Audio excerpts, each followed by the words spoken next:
Good evening. I'd like to thank Amy for the opportunity to speak to college Democrats tonight. While I'd prefer to be there in person, my professor isn't fond of me coming to class late, so I decided to do it virtually and send you this video. If you have any questions or comments, I'll leave you my email at the end and my Facebook page, and I'd love to hear your thoughts, comments, and concerns as we move forward as a campus. To introduce myself, my name is Taylor Carr. I'm a junior public relations major here. And to start off, I'll give you a little bit of my background and then talk about my platform as well.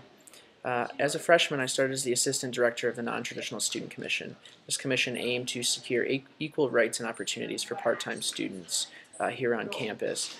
A big accomplishment we have is people go to vote for president this year, they'll also be able to vote to allow part-time students to have a seat in the Student Association. This is a huge milestone to ensure that their voice is heard, and then we get that demographics thoughts as we move forward. Moving into my sophomore year, for a semester, I was the Director of Advocacy with the Residence Hall Association. A major initiative that I tackled then was the issue of overcrowding in the residence halls. As you may know, Syracuse University admitted its largest class up to date at that point, and that resulted in the university taking away lounges as a communal space to study and hang out and turn them into actual rooms. Numerous problems occurred because of this, from privacy issues to a lack of study space, etc., and we really worked to combat that as a university. We drafted a resolution calling on the administration to detail their enrollment plans and also to detail the fact that this issue is occurring and what can we do to alleviate it.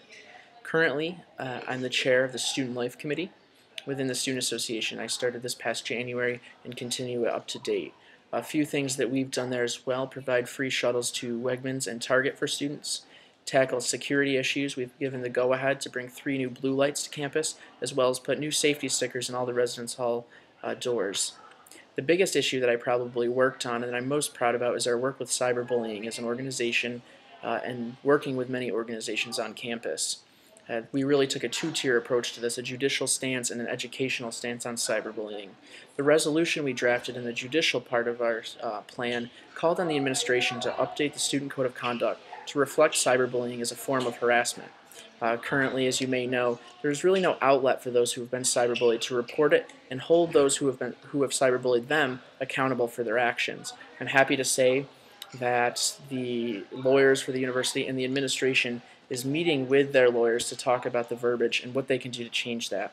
The educational piece really revolved around the idea of the prevalence of cyberbullying and how we can go about educating the students to diminish it. We worked with many organizations on the resolution and these roundtables: Pride Union, RHA, PANHAL, etc., to really get a wide grasp of the student perspective and what we can do to change it.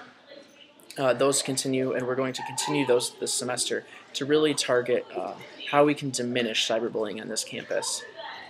To talk a little bit about my platform for you, I've laid out a few plans of mine.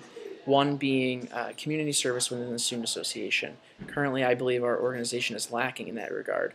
Many influential campus organizations on this campus require community service and mandate it for their members. They understand the importance of getting off the hill and the impact that you can make as a leader and as a person in the community. That is something that I hope to work on as well. That will also hopefully shape the vice president's role in the administration, if I'm fortunate enough to be elected, to act as an external liaison, while the chief of staff will focus as an internal liaison. Another initiative that I've really talked about is the issue and the divide between Greek life here on campus. Many students have approached me about Greek life and how it's divided and how there's really no active cohesiveness between, say, recognized student organizations and Greek life.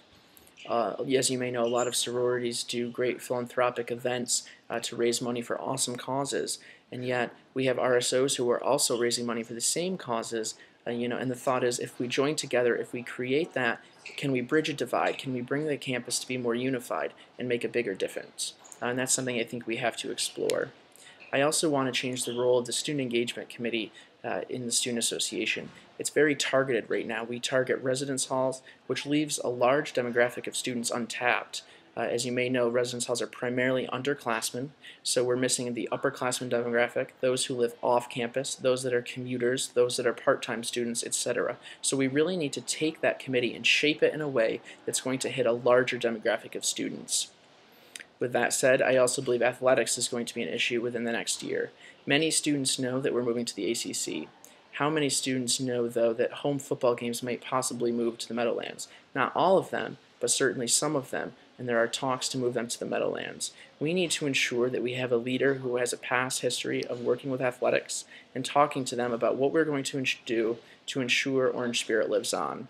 I've met with President Casey about this, the current SA president, who has been meeting with these administrators, and he's been giving me his perspectives as well on how we're doing this, and the administration is happy to sit down and continue to talk about how we can ensure that we're going to get students to these games, how we're going to ensure that students are treated fairly, and say, for example, games are moved, are the costs of ticket prices, season ticket prices, going to be reduced proportionally to the amount of games leaving?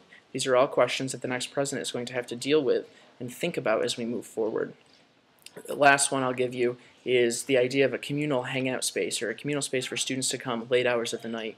A lot of students have approached me and said, you know what, I don't want to go out and party every night. I don't want to take part in the quote-unquote usual activities that people partake in college. I want a place where we can go, still have fun, but not have to worry about all of that. So I think I want to begin the implementation phase of this type of facility. The first idea I have, and the one that I'm going to pursue, is the open having dining hall that's vacant and that nothing's happening with right now. We need to look at that and say, can we make that a spot where students can come together, socialize, hang out, and have a good time during late hours of the weekend and at the night without having to deal with the quote-unquote usual activities and partake in those. So that's another thing that I really want to look into as well.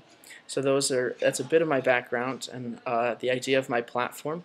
I'll leave you with that, as I don't want to take up too much of your time. I know you have a debate in a couple weeks and another activity next Wednesday, and I wish you nothing but the best in that debate. If you have any questions, feel free to email me, tscarr@syr.edu, or you can get on the Facebook page, Taylor Carr for SA President. Thank you for your time, and have a good night.